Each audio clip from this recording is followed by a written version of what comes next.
My name is Hannah Oglesby.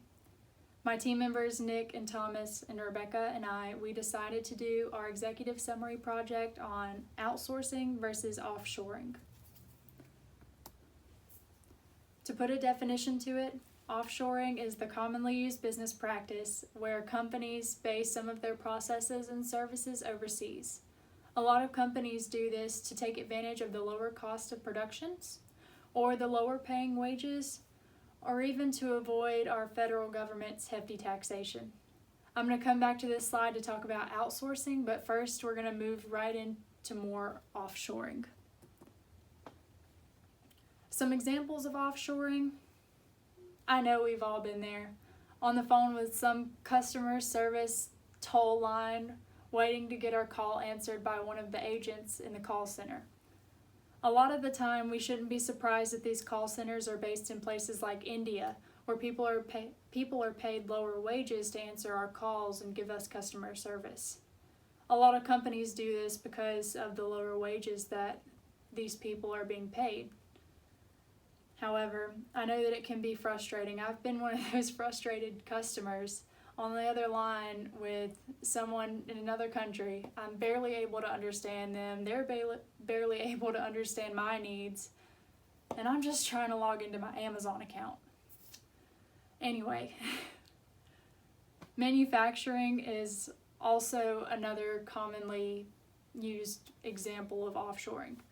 So, a lot of our products here in the U.S. were manufactured in China. That's because China offers lower production costs and lower paying wages to their workers. This, of course, gives companies such as the ones based in the U.S. some sort of incentive to achieve a lower cost of production and lower wages, so they move over there. Which, it does cut up their product cost by about 300% or maybe even more. Another reason why companies decide to offshore is maybe a certain place has more access to a particular material and maybe it's lower priced because of that. So, like Bangladesh and textile factories, it wouldn't be a bad idea for companies to go over there to be able to take advantage of those lower costs and the accessibility. However, there are pros and cons to each business practice, or really anything for that matter. A lot of the pros for offshoring include cost saving for production and labor. We went over that. It improves efficiency because there's less government regulation in a lot of these countries. Whew, getting tongue-tied.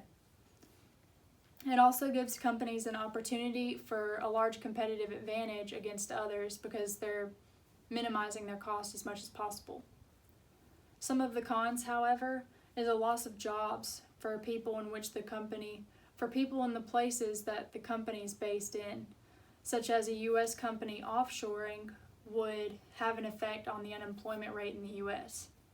Shipping and import taxes, a big one being the work conditions in some instances of offshoring. That's a big topic in the world of today, where companies are really getting a lot of publicity if they have some very inhumane work environments in the countries that they offshore to.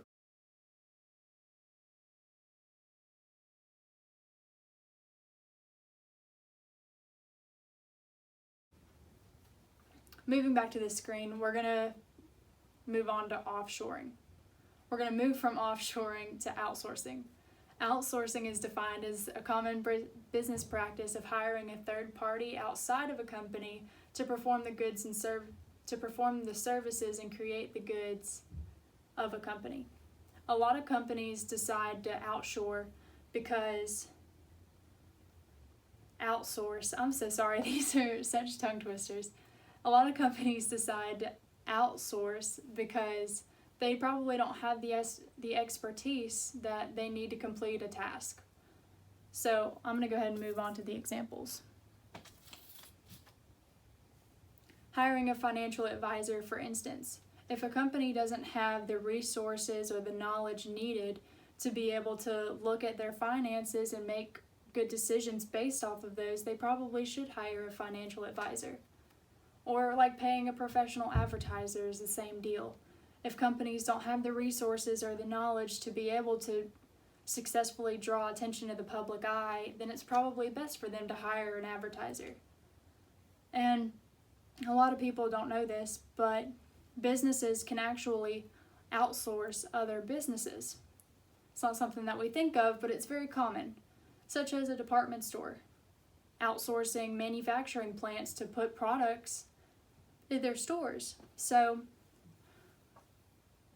it would be a lot cheaper for a department store to outsource manufacturing plants than to go out of its way to build a manufacturing plant of its own to manufacture those products. In addition, it's a lot more convenient. Pros and cons of outsourcing. Some of the pros is it can improve efficiency because you're hiring experts onto your team.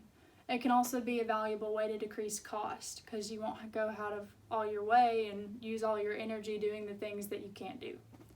It also helps companies have a competitive advantage because of the two aspects. Cons. Jobs can be lost to outsourcing too. If jobs are outsourced in other countries, then the country in which the company was based in would have a decreased unemployment rate or an increased unemployment rate. Outsourcing companies may also not have the same goals of the company that was outsourced, which could also lead to productivity decreasing. Accountability also may suffer. In turn, that can lower the quality of the work being done.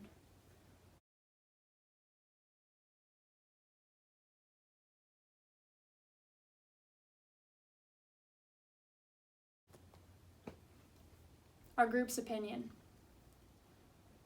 Outsourcing can be a good thing. When you're hiring on experts into your team, it really can be nothing but a good thing because it's going to create more efficient work, just as long as the company primarily outsources in the domestic area rather than sending jobs overseas. Offshoring, on the other hand, offshoring can be appealing. It does have a lot of advantages, but the cons, the risk in the cons is not worth. The cons are not worth the risk. By receiving bad